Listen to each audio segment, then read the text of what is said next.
What if you had way more control over your life than you ever thought possible? We're about to dive into this really powerful idea that the universe doesn't just happen to you, it actually responds to you. So let's get right into it. But first, let's start with a pretty provocative question. Are you, right now, living in a mental prison? Now, I know that sounds dramatic, but trust me, understanding this one concept is the absolute key to everything we're about to unlock. So, what is this prison even made of? Well, it's not brick and mortar. The source material puts it this way, and I love this. The bars are made of your thoughts, the walls are your beliefs, and the lock, well, the lock is just your acceptance of limitations that were never even real to begin with. And here's the really good news. That lock, it can be opened. And in this explainer, we're basically going to hand you the key to break free from every single thing that's been holding you back. So let's talk about how this prison got built in the first place. You've got to understand, from the moment you were born, society, well, it began installing an operating system in your mind, programming you with a very specific version of reality. And when you look at the sources of this programming, it's kind of wild how ordinary they are. I'm talking about our parents, our teachers, our friends, the media. They all helped build our reality. And look, usually they had the best intentions, but they often installed these invisible limitations that we don't even see. Okay, so this brings us to a really radical idea. So stick with me here. What if reality isn't this fixed, solid thing? What if it's more like a mirror that's constantly reflecting your internal world right back at you? That is the fundamental shift we're exploring today. And look, this isn't just some abstract philosophy. It's actually rooted in neurobiology. Get this, your brain literally activates the same neural networks when you vividly imagine doing something as it does when you're actually doing it. This means you can literally start rewiring your brain for a new reality before it even happens. So, what exactly do we mean by internal state?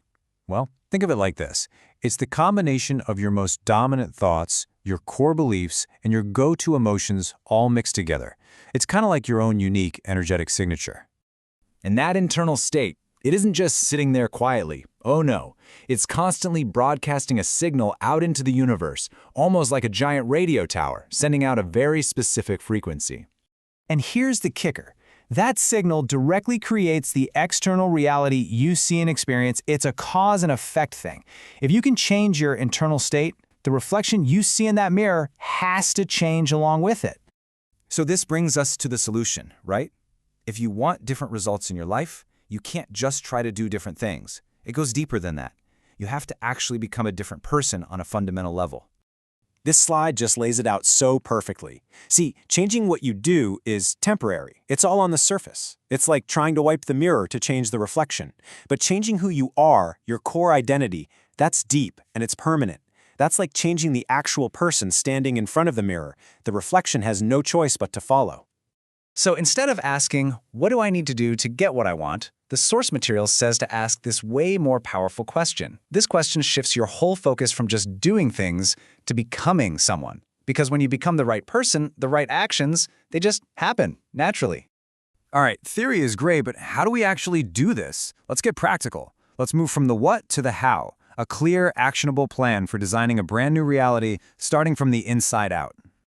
Okay, so the process really comes down to 3 steps. First, you make what the source calls a quantum decision. This is not your average choice. This is a decision so final that it completely severs ties with your past self. Done. Step 2, create a super detailed vision of your new reality. Get specific. And step 3 is maybe the most important of all. You start living from the end. You think, feel, and act as if that vision is already a reality today. Now, a quick heads up. This process isn't always going to be a smooth, easy ride. As you start to change, it's like the universe will test your commitment. It's so important to see these challenges not as roadblocks, but as part of the process itself.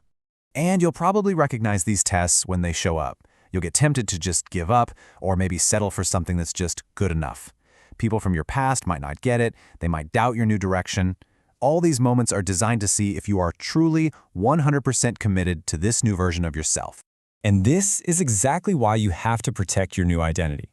Your environment is always programming you, whether you realize it or not.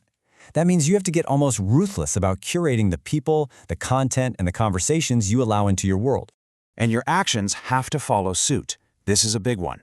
Don't act based on what seems realistic in your current situation. No, you have to act as the person you are becoming would act. You make your decisions from the perspective of your desired future, not your limited present. Man, this quote it nails it, doesn't it? It's not about passive hoping or wishing for things to be different. The whole idea here is that the universe responds to decision. It bends for people who decide what they want, believe they can have it, and then act from that belief, long before there's any proof in the outside world. So, that leaves us with one final, really powerful question. And it's not about what you're going to do tomorrow or what you hope for next year. The real power is right here, in this moment. Who will you decide to become starting now?